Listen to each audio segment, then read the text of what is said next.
سعر المتر في المطابخ الألمونتال العمولة النهاردة على أتقل وأفضل مواصفات في مصر.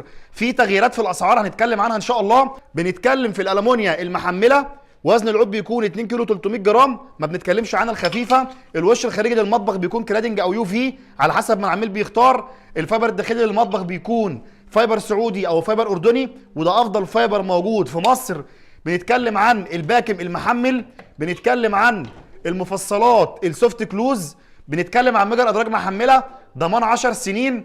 وسعر المتر اللي هنقوله ان شاء الله بيكون شامل المعاينه في حاله التنفيذ، وشامل الطلوع والتركيب عند العميل، وكمان بيكون شامل التصميمات اللي الفن بيطلعها للديزاين بتاع المطبخ. كل الكلام ده شامل سعر المتر. عندنا تغييرات في الاسعار النهارده. سعر المتر على المواصفات دي عندنا النهارده المفروض يكون 3800 جنيه، وكمان لسه في مراجعه للسعر، لسه مش عارفين يكون 3800 او هيزيد كمان شويه. ولكن في فرصه للناس اللي لسه ما تعاقدتش معانا، في فرصه ان شاء الله. احنا شغالين ان شاء الله من تاريخ الفيديو ده ولحد 10 ايام من النهارده هنشتغل 3500 جنيه للمتر.